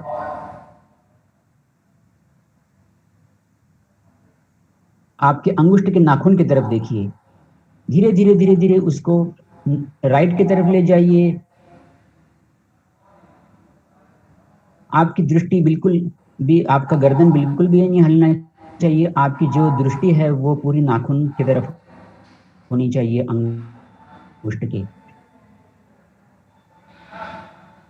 फिर धीरे से उसको मिडिल ऑफ द आप नोज ला लीजिए। फिर धीरे धीरे उसको लेफ्ट ले जाइए और आपकी दृष्टि एकाग्र रूप से बिल्कुल आपकी लपकनी नहीं चाहिए, निमेश उन्मेष भेजिए। धीरे से वो अंगुष्ठ को आपकी आंखों के बीच में लाइए और धीरे से करके उसके सामने ले जाइए। जब तक कि आपकी आंखों में, नेत्र में पानी नहीं आए, अश्रु नहीं आए, तब तक कि इस क्रिया को करना है। यह त्राटक का एक सरल उपाय है, मैंने ऐसी दशा में बहुत ही आवश्यक है। Next slide sir. नवली रेचक करते हैं नाभि, उसे ही हम नवली के वो मसल्स को, अपने एब्डोमेन मसल्स को, देखिए त्राटक, ये त्राटक के चित्र आ गया है। इसमें आप कैंडल को भी रख सकते हैं या एक पेपर के ऊपर छोटा सा बिंदु रखकर, या आपकी जो भी कोई आराध्य देवता है उसको रख सकते हैं। Next slide sir. हम नवली सिखा रहे हैं बच्चों को। नवली 3 प्रकार की होती है, अग्निसार, उड्डयन बंध और तुंग संचालन। प्राय आपने जो रामदेव बाबा को देखा होगा, नाभि के प्रदेश को जो संचालन करते हैं, मसल्स को हिलाते हैं, वही तुंड संचालन है। यह जो आपको जिस जो आप स्लाइड देख रहे हैं वह मध्य नवली का प्रकार है। इसमें दूसरा प्रकार ये है कि आप रेचन कर लीजिए पूरा पेट, बाद में जोर जोर से पेट को आगे पीछे करिए, उसे ही अग्निसार कहते हैं। Next slide sir. इसके बाद प्राणायाम का हम जो प्रकार बताया है, षटक्रिया का भी जो आखिरी प्रकार है वो है कपालभाति। कपालभाति बलपूर्वक रेचन करना। इसमें कपाल का प्रकाशमान हो जाता है, अपना कपाल यानी फोरहेड। इसमें जोर से रेचन, बलपूर्वक रेचन बताया है। 1 मिनट में 120 स्ट्रोक लेने का निर्देश दिया है। इसके 2 से 3 आवर्तन किए जाते हैं।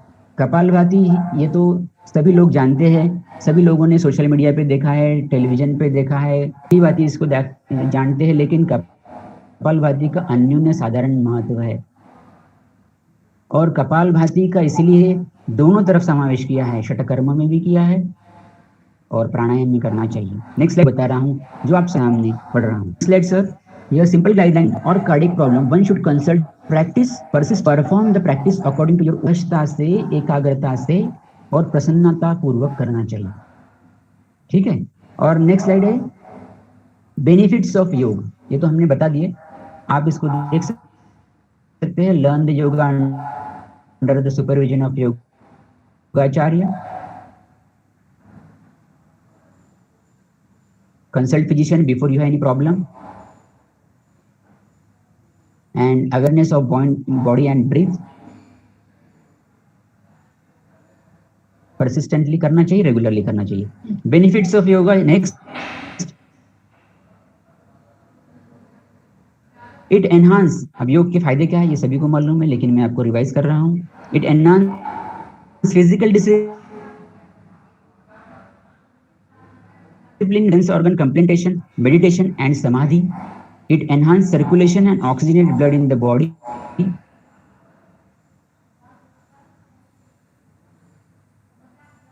Daily practice of yoga prevents psychosomatic disorders, strengthens immune system। आज immune system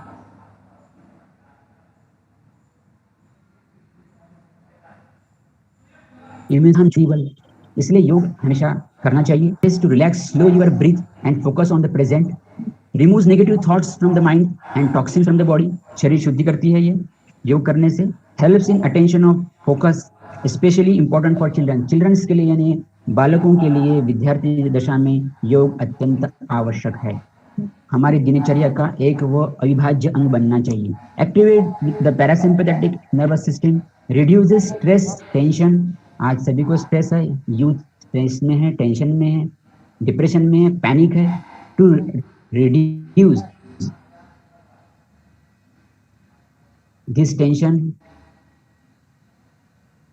panic and depression, yoga is the answer। Next slide sir। स्वस्थ रहने का योग ही उपयोगी विकल्प है। नियमित योग, नेक्स्ट स्लाइड सर। नियमित योग से शरीर चुस्त तंदुरुस्त प्रतिदिन किया करें। योग से मन मस्तिष्क शांत होता है, एकाग्र होता है। योग करने से शरीर पर सकारात्मक प्रभाव पड़ता है। योग ही स्वस्थ जीवन का आधार है। Next slide sir. फिर आप बोलोगे कि मैं तो सर रोज जिम जाता हूं, रोज मैं रनिंग करता हूं, रोज मैं व्यायाम करता हूं, लेकिन आप क्या कह रहे हैं कि मुझे, मैं अस्वस्थ वृत्त में बता रहा हूं। जो ये सारांश है मैं भी, देखिए शरीर का सहभाग व्यायाम आपको पेपर में डिस्क्राइब करने के लिए कोई दिक्कत नहीं होगी। हृदय गति, श्वास गति, रक्ताभिसरण, उत्सर्जन, संतुलन, यह आसन में सामान्य होता है, जबकि व्यायाम में यह सब तीव्र गति से होता है। फेफड़ों की कार्यक्षमता आसन से बढ़ती है। ज्यादा व्यायाम करने से फेफड़ों की कार्यक्षमता कम होती है। भूख वजन प्राणायाम ये आसन से समान होता है, प्रमाणबद्ध होता है। भूख वजन व्यायाम से बढ़ता है। अंतःस्रावी ग्रंथि पर आसन का बहुत अच्छा प्रभाव है। अंतःस्रावी ग्रंथि पर व्यायाम का कोई भी प्रभाव नहीं है। उम्र का बंधन व्यायाम में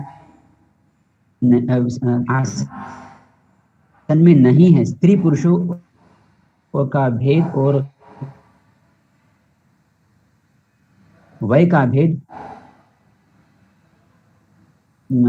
आसन में व्यायाम में बिल्कुल है।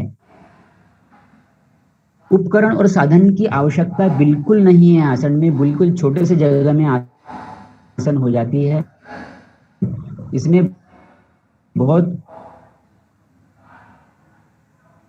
महंगे उपकरण साधन लगते हैं। शरीर में मानसिक रोगों में उपयुक्त है आसन और रोगावस्था में वर्जित है आसन।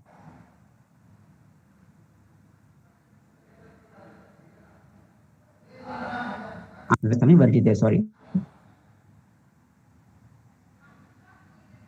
आखिर मैं यही कहूंगा कि समाधानाय सौख्याय निरोगत्वाय जीवनी,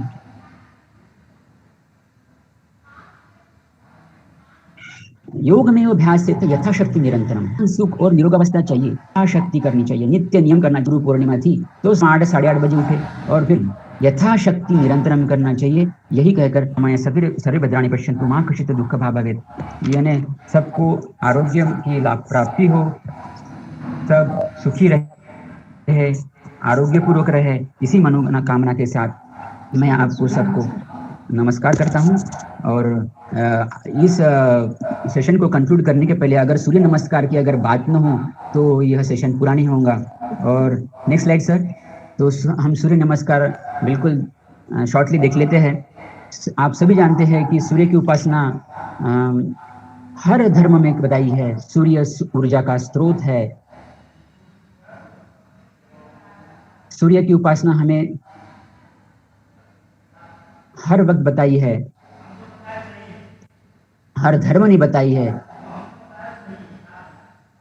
सूरज की किरणें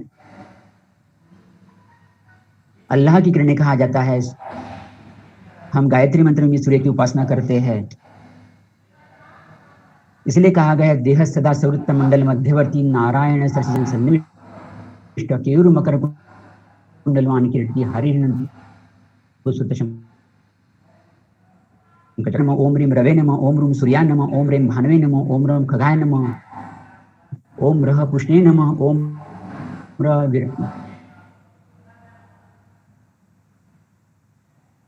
हिरण्यगर्भाय नमः ओम ह्रीं मरीचय नमः ओम ह्रूं आदित्याय नमः ओम ह्रीं सवित्रे नमः ओम ह्रूं अर्काय नमः। ऐसे 12 राशियों के नाम का स्मरण हम करते हैं। एक बार फिर से इसको स्लाइड को चला दीजिए सर। इसको वीडियो को एक बार चला दीजिए। सर्वप्रथम हम सूर्य दक्षिण पाद प्रसरणासन करते हैं, फिर द्विपाद प्रसरणासन है, फिर भूधरासन करते हैं और फिर नमस्कारासन करते हैं। हस्तपादासन दक्षिण, फिर भुजंगासन नाक रगड़ते हुए भुजंगासन, भूधरासन, फिर दो पैर को हमने मोड़े थे फिर से उसको सीधा किए, दक्षिण पाद प्रसरणासन और नमस्कारासन। तो सूर्य नमस्कार तो आप सबको मालूम है, लेकिन मैंने उसकी एक रिवीजन ले ली इसमें यहाँ पे। तो हर धर्म में सूर्य की उपासना बताई है, इसलिए हमको सन सैल्यूटेशन कहते हैं इसे। इसमें ओम, बीज मंत्र, नाम और नमन ऐसे 3 बताए हैं मैंने, जो आपको 12 राशियों के नाम पता है। ओम राम मित्राय नमः, ओम ह्रीं रवे नमः। तो यह सब इसमें ओमकार है, प्रणव है, बीज मंत्र है और सूर्य के नाम है और नमन है। इसे 4 भागों में इसे विभाजन किया है। कोविड-19 के इस पैंडेमिक सिचुएशन में अगर हम सूर्य नमस्कार करेंगे, नित्य नियम से करेंगे, तो हमारी इम्यूनिटी एनहांस होंगी।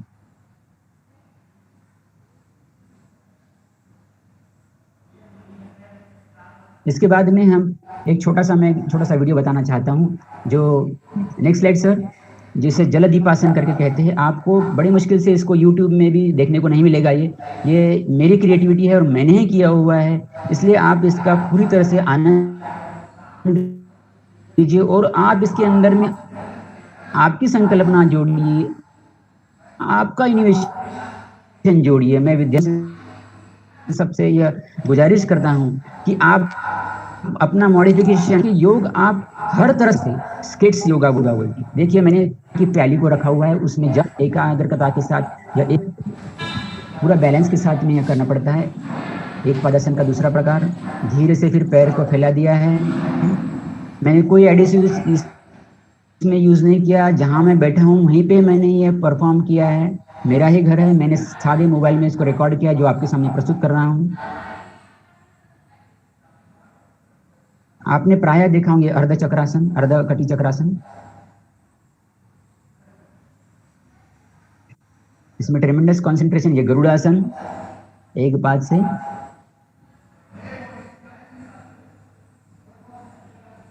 पहले आसनों की इसमें काफी प्रैक्टिस लगती है। आप सांघिक रूप से इसमें करिए। मैं तो ये आपको आह्वान कर रहा हूं कि 2-4 विद्यार्थी, विशेषतः यह गर्ल्स को बहुत अच्छी से जमता है। राजस्थानी महिला इसको आपने देखा होगा कि बड़ी समय रख करके माथे के ऊपर वो अलग अलग मुद्राएं करती हैं, अलग अलग आसन ही है, वो आसन का ही प्रकार है वो। ये इसे जल दीपासन कहते हैं। ये उष्ट्रासन है। दोनों हाथ, दोनों पंजों को हमने टिका दिए हैं। फिर से हाथ ऊपर ले लीजिए, नमस्कार नमस्कारासन की मुद्रा में, प्रार्थनासन, वज्रासन। जैसे मुस्लिम बांधव जैसे इबादत करते हैं, वो भी एक आसन ही है। भगवान की तरफ अब जाना है, ईश्वर की तरफ जाना है, अल्लाह की तरफ जा सकते हैं। इसी रूम में शूट किया हुआ है, जिस लॉकडाउन था तभी मैंने ये परफॉर्म किया था।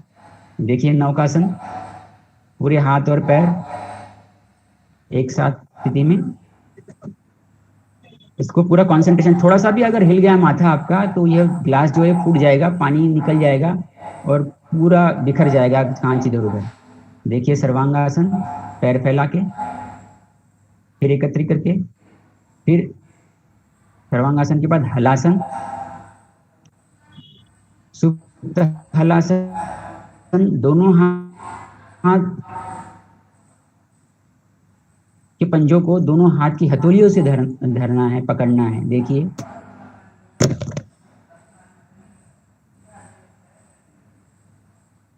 और दोनों पैरों को मैंने फैला दिया है, ठीक है।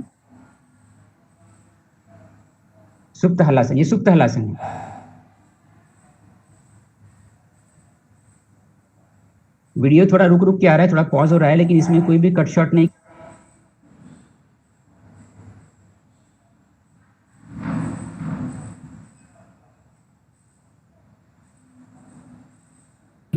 तो है मत्स्यासन की है। दोनों पैर में, ये पवन मुक्तासन का एक छोटा प्रकार। एक पैर मोड़ दिया, घुटने से छुट्टी लगा दी। द्विचक्रिकासन, दोनों पैर को हम हिला रहे हैं, साइकिलिंग कर रहे हैं। दोनों पैर एक तरफ, मरकटासन दूसरी तरफ, दोनों तरफ से करना पड़ता है। ये पूरा वर्टिब्रल कॉलम को मरोड़ मिलती है इसमें। अब दोनों कंसंट्रेशन अच्छे से करके, सांस छोड़ के पूरी तरह से शरीर को उठा लिया। यह है चक्रासन, पूर्ण स्थिति। पूर्ण स्थिति और पूर्ण स्थिति प्राप्त करने के लिए फिर से कंसंट्रेट करना है, दोनों पैर को और पास में लाना है, दोनों हथेलियों को पास में लाना है और पूरी ताकत लगा के यथाशक्ति निरंतरम, यथाशक्ति लेकिन किंचित शक्ति। ऐसे धीरे से पैर को मोड़ लिए,